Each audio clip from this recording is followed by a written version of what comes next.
Welcome everyone to Tarot Journeys with Guy. How's everybody doing? Hope everybody's well out there. Now, did anybody pay attention to, I think it was yesterday or the day before, people probably saw it as a meme or a post, but it was on CNN, Anderson Cooper interviewing Nancy Pelosi and her basically admitting that she's a reptilian. Well, that she's part reptile and that she's cold-blooded. I thought that was great. I thought, wow, these people and how upfront they are. So, we've known for years that she's a reptilian or a reptile. So I thought that was so funny. Another soft disclosure, maybe? I'm not really sure. I'll let people decide on their own. If Nancy Pelosi and the likes of these people want us to believe that they're reptiles or part reptilian hybrid, sure, okay, that's fine. You're still a bunch of criminals. Unbelievable. And then what was there? And then the senator, I can't remember what place that this guy is the senator for in the States, Senator Fetterman. And online, how they're showing all these different images of this guy. It's not him. They're parading this dude around and like, what's going on?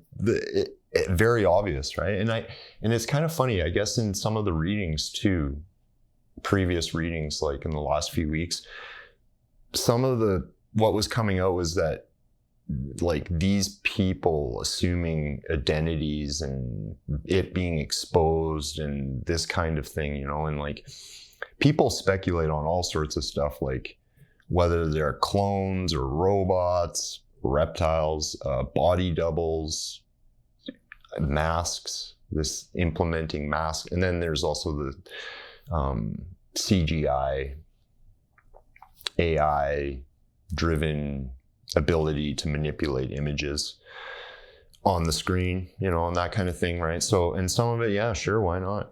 But that, that's kind of how they do it, I think. And partly the reason, it drew my attention was because, especially with her, and attempting to run again, and just like the whole Biden administration, it's funny, and she's kind of like throwing Biden under the bus and all that, and Kamala, and these guys are all scrambling. But what it shows is how they kind of do this stuff.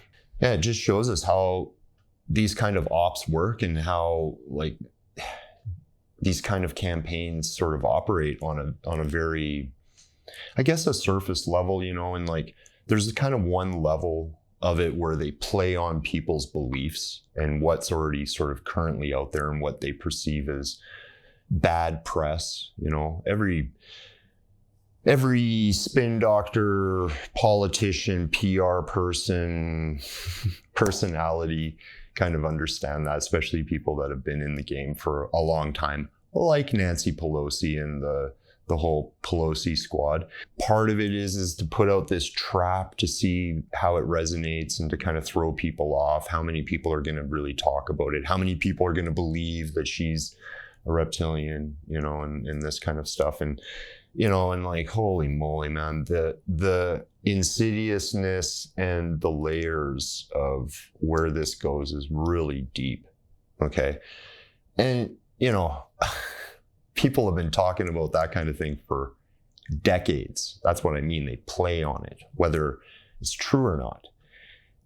Often they kind of play this running cover with tidbits of truth. I kind of think that these people, there's a segment like these elitists and all that, they kind of believe, there's a belief that they originate from, I guess that side of it, especially from a biblical side of it, from the fallen angels and the whole idea of like the Tower of Babel and why the flood was produced and the offspring of Cain, this kind of thing, right? And these people believe that they're kind of directly related to the Nephilim, which some people believe are reptilian and this kind of stuff, right? And it's like, holy moly, man. Yeah, these guys kind of believe this stuff. This might be part of it.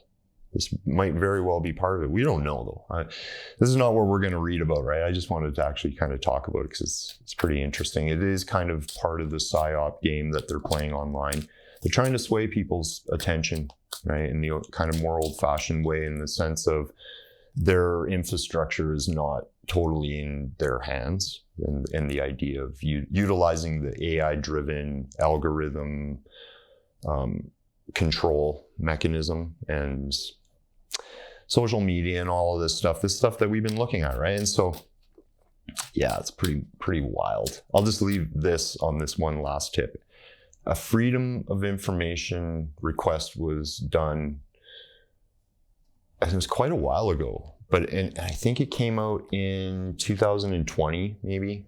I can't remember. I have all of the information somewhere.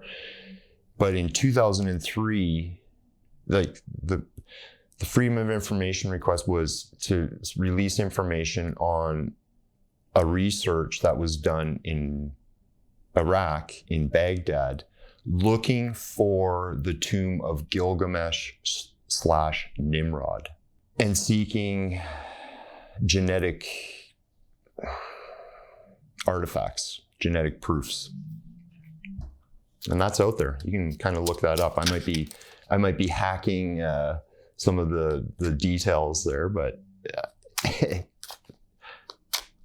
what's going on, right? Okay, and it kind of gives you sort of pause to think, especially if you understand some of the old stories and the creation stories and things like this, and the Bible, like the beginning part of the Bible in Genesis, where it talks about this stuff. Yeah, it's not so surprising, I guess.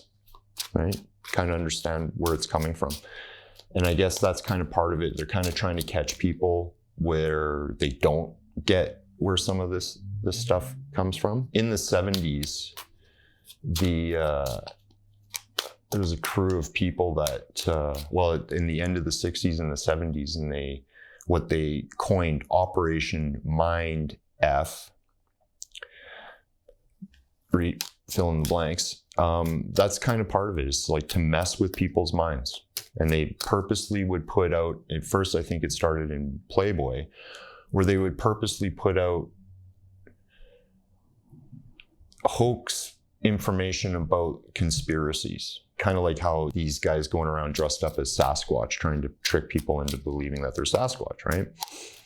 And using like prevailing ideas at the time. And it just, and for the purpose, what some of these guys say is to debunk some of these conspiracy theories, but it's part of an intelligence operation, a disinformation campaign. It's a psychological operation. It's called psychological warfare. Anyway.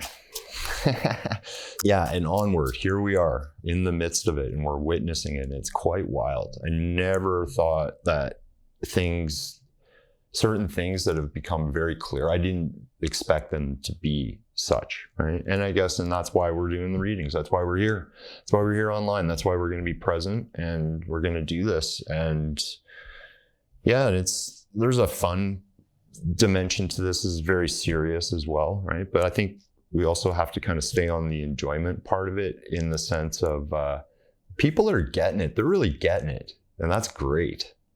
That's the aim. And all of us that are getting it in phases and steps, because man, it's too much almost. Like, and I'm not saying I'm getting it and they're not getting it and this and that. No. The awakening is stages and levels, and awareness operates on that kind of equal plane, right? So we're all fellow travelers. We're fellow students of the universe, of spirit. So yeah, right, here we are. So what we're going to do today is we're just going to do a little check-in. We haven't done a check-in, I guess, for a couple weeks or whatever. Consciousness check-in. We're going to check in with the collective and how that's affecting the personal, individual impulse, right? And we're going to look at it in three phases: the spiritual, the collective, and the individual, the high, middle, and low. Very simple. And we're just going to check in, see what comes up, see what we need to hear, what's going to help us maneuver, what's going to help us kind of continue on the awakening path, and, you know, and just keep going, right? What do we need to hear? Okay, let's do this. So with this spread, this is kind of very simple. For me, it's very numerological, okay? And I usually just draw 10 cards. And it's just this thing of allowing me to sort of read the cards. Now, 10 is kind of specific in the sense of the tarot, where the minor arcana cards, where you see the Roman numerals on these cards here, right? And you see where my finger's pointing. This goes from 1 to 10. Okay, and it kind of goes back to the Pythagorean ancient system of the numbers, and the explanation of the creation of the universe, of the creation of everything, creation of number, right? The expression of it, the number represents that expression, right? And it helps us understand that. And so 10 is the number of completion. Okay. And that's part of it. That's part of that study of tarot. Is the numerology is a very big aspect of it. And fascinating. Numerology is super fascinating. Okay, so you remember high, middle, low, the spiritual impulse, the spiritual realm, thing that we cannot see, right? But what is pouring into the material world, into our world, and the link up between that. It's funny, middle, low. But the thing is, I look at this as sort of like the individual, and this is the collective, and this is the spiritual realm that we're connected with. And it's so funny, what's dead center is the Fool. And the Fool's looking up to the spiritual realms. Okay? Yeah, and that's actually kind of cool. It's so neat how it's drawing up towards what we really need to be sort of looking at. So there's enough people on this planet, and it's not to say that we don't all have work to do, but there's enough people seeking, there's enough people that are dialed in, connected, that we don't need to worry and fear how things are going to sort of maneuver, as long as we stay on that track and recognize that even though maybe we're not this person, the Fool, the fearless spiritual warrior, the spirit, or the spiritual traveler, okay, the spiritual student, the divine student of the universe. Maybe we don't all feel like we're at that stage, but that yet what is helping those people that are there in that mode is our efforts to kind of move towards it, and to better ourselves, and to help in the opening and the awakening, and not to necessarily sit on our laurels per se. This isn't about driving ourselves with fear. This is about driving ourselves with love, the path of love. That's what the Fool represents. That's why there's all the symbols in here, very specific to that, and the way, and how all the masters have taught the way. Right? And all the teachers and all the sages and all the prophets that have come, countless ages, that have taught the same sort of lesson, right? That's kind of what this is, right? So, and it's so funny, on one hand, on one side of it is the tower, but yet it's the tower in the right side, right? It's not reversed. And so it is purposeful destruction. It's that Pluto energy of transformation, where it is always utilized for the good, for the better. The pulling down of the tower is so that something new can be built, and this is purposeful. So that's on one hand of the Fool, and on the other hand is the coming together of people, of the seeing of a clear vision from not just your own personal perspective, but others, and sort of accepting that we're all individuals in this, but yet there's other perspectives, and we need to embrace that. But humanity coming together, the intent. I like to see I like to see the wands as intent and intention sometimes, because it represents our creative energies, our fire, the will to do this. So this is what's taking place. This is what's happening. That bridge between the spiritual and the material world is there. We have to seek it, but it is there. It's operating. That's what they're attacking. That's where a big part of that spiritual battle really rests upon. Okay. Interesting what sits above the Fool. See, now we're going to talk a little bit about the spiritual part of it, right? And what's going on is the clearing of the illusions that for 7 ages, let's say, because yeah, and like, I mean, in a lot of this kind of esoteric philosophy and this occult sort of understanding of in religion is that we've been sort of under this thing of 7 ages, and it's written in the Bible, and it's written in like all in every major holy writings, let's say, of all religions in some manner, have that kind of notion, right? It's a very kind of Zoroastrian notion as well of this. The dark forces will have control for 7 ages, 7,000 years, 7, okay? So, but this is also part of what's been kind of messing with us, is not fully understanding what that sort of means in those transmissions. It's like a telephone game. Now, I mean, older people, I guess, would understand this, but younger people understand this too, but it was really specific in the age of the telephone, where, you know, people would say something and it would get passed along, and from the first person to the last person, the message would change very radically, right? And that's kind of what's happened with a lot of the ancient philosophies, the ancient religions that have kind of passed on to us in what we see now, right? But it's the clearing of those illusions that come with consciousness, right? And how consciousness works, okay? Humanity has been duped. And this is what we're doing. We are reclaiming it. We are reclaiming the human direction, the human vibration. We're cleansing it. We're realigning it. And that's the aim, right? So a lot of false beliefs and a lot of misdirection, a lot of anger, a lot of hurt, a lot of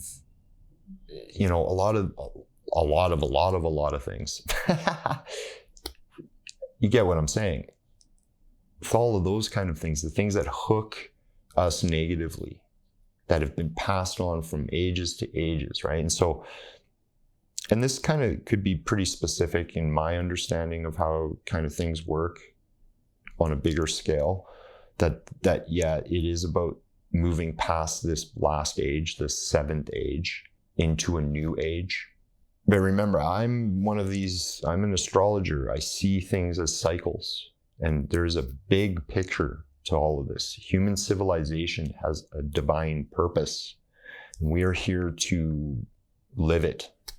And that's part of this, right? So to clear that up, in order to get to that stage, a lot of clearing has to be done. So understanding, like, wow, man, like all of the things that are coming out, all the soft and hard disclosures and the hard truths and the untruths and the wild things, and you know, us witnessing how science fiction is becoming like actual life, that kind of thing. Like, we're living it. We're living out this movie, right? That's, wow, it's amazing. And to be able to see clearer through that is the key, is the purpose, right? So that's a big part of it. And that, you know, it kind of leads to why I'm talking about this 10 of wands, because that's the closing of a cycle. The closing of one cycle and the beginning of a new cycle, the 10, okay? And all of this humanity has had to pick up all of these different traits and skills and abilities and ideas. And in order for us to achieve the next steps in our direction, in the next phases, right? But yet we also have to kind of be able to move on from that cycle, to recognize what we've achieved and to be able to let go of what's necessary to let go of, right? And kind of move in onward, right? And that on a larger scale, like on a cosmic scale, on a hyperdimensional, infinite, unknowable scale. And we can only get a little glimmer and an insight like through this or through other aspects that the light and the dark, this is a necessary motion. And that they have to kind of go through this, and that when we get into some of the lore and the mytho that's around that, and the idea of the world ages, that we do go through, like as a civilization, as a species, as individuals, as souls, go through moments of passing through the light into the dark, out of the dark into the light again. And this is where the ancient system kind of comes into it, where things are represented in harmonics. Like that's why astrology is so good. Like our seasonal year is also a template for looking at that kind of idea, that when we go into the fall, into the death period of the year, what we are moving towards is a rebirth.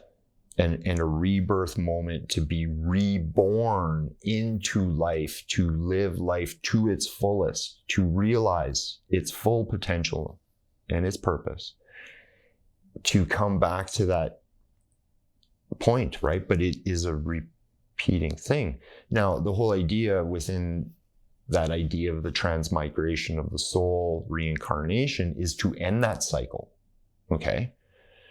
But I'm of the nature of love the situation, love your incarnation in order for that cycle to be released. I mean, we can get into a lot of different aspects of that, but that's what it wants us to sort of see, okay? That's a big part of it. And that tug of war, that struggle back and forth, that's a necessary component of the impulse, right, that brings us life, okay? Right, into the group dynamic where what we're doing is recognizing that it's funny, I want to say we're being looked after, okay? There's people there in the world that have our best interests. There's a lot of them. There's a lot of good people on the planet, okay? But in the seat of leadership and positions of authority, and that and I guess it's part of like recognizing it. So it's like recognizing the divine impulse within us that allows us to trust that knowing, that allows us to see where our leaders are and who aren't and who isn't. And that's a very important thing right now. Leadership is an interesting thing in a sense of a well-adjusted, healthy society is one that is founded on leadership, where in some sense of it, all members are leaders. Leadership is a thing. It's one of the axioms of leadership is a good leadership is recognizing when to follow and when to lead. And so and that's the thing, it's like getting out of that codependent state and being more independent, but interdependent in the sense of connecting with people in our community and being able to trust and to establish lines where we can depend on one another, but it comes from all of us sort of also being independent in some way. That's why personal and collective sovereignty is super important, is one of the most important things, right? But yeah, there are people that are recognizing it. That's what a lot of this they want us to sort of recognize. That's why this, like we are all taking part in this pulling down of the tower of the structure. But yeah, and it's for our benefit, right? And so it's like kind of trusting that in some ways, right? And just the personal dynamic, like there's certain things that we've wanted to change or wanted to transform, and that's what this is sort of promoting, right? That motion of personal growth, spiritual growth, and that transformation is onward, always continual, until we're no longer stationed to be here in this earth or choose to be here. Okay, like in the collective, right? It's like this infrastructure and the planning that has gone into both sides implementing this idea of a plan, right? But taking apart this agenda that these bad actors, the deep state, dark side bad actors had, the cabal, these nasty elitists have been implementing and have been passing on to future generations. And right, and so that's kind of a thing, right? It's like where we need to be sort of in tune individually in the collective to sort of spot this stuff, because their line of transmission has been disrupted, but it's been passed on in another way. And it's kind of the old school way of indoctrinating and propagating through propaganda and ideological ideological manipulation and subverting ideas, right? Like, and that's kind of been the MO. The whole thing was to kind of get us into this control grid and like first silence us completely, lock us down, silence us and censor us, and then get us into this control grid. And it's not working. It's not going to work. But it relies on all of us to kind of really be on our own personal point. Now, some of us, like, I mean, it's some of us are like baby steps. Some of us are taking huge leaps right now. Well, these two cards, two of the keywords for these cards. One is maturity for the Three of Wands, and this one can be charity, the Six of Pentacles. Okay, so humanity is kind of in this maturing growth pain of maturation, of entering into more of a mature phase. But we're still like barely out of teenagehood, I guess, as far as a civilization goes. That's, anybody that's had to raise a teenager, or, you remember when you were a teenager, can be difficult. The teenage years are difficult. And I think that's kind of what it is for humanity. We're going through that teenage growing pain, which can destroy us, right? It can be very destructive.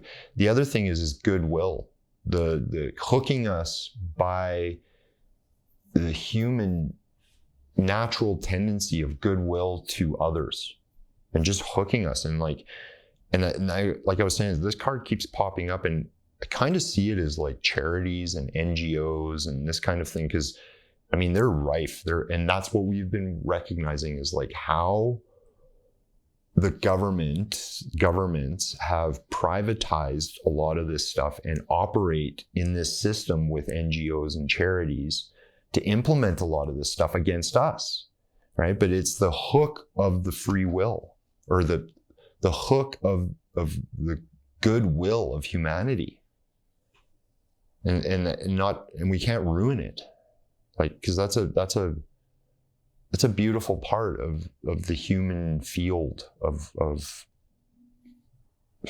being, is that inherently humans are good. Right? And that's super important.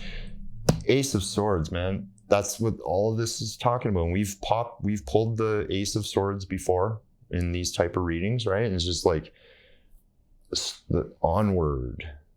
This could actually be study too. Because I'm kind of referring to some of these things. And I've pulled a lot of it from books, and a lot of it's from teachings that I have received. A lot of the teachers that I've had have also directed me towards these writings and these books. And that's kind of what it is getting into these legends, getting into these tales, becoming a little bit clearer about it. This is a card of victory in some ways. Like it's a card of like, keep moving forward. Don't give up. And like, keep on it. That's what it really kind of represents in some ways on another level when it's not of the mind. Communication is also very important. This is this thing of like the pen is mightier than the sword. The peace impulse, the love impulse is mightier than the war impulse. Is more powerful, is stronger. It can wipe away everything. And it's been proven time and time again over many centuries. We just have to pinpoint those areas where they have to utilize them. But this, for us on a everyday level, it's a sign to keep going, right? And to kind of keep everything sort of in its place, and just don't get sidetracked. I hope there's some clarity. I hope people got some guidance there. So wherever you guys are, take care. If you haven't already, please subscribe, hit the notification bell, like the video, comment, share, and I hope to see you on the next one. Take care. Bye-bye.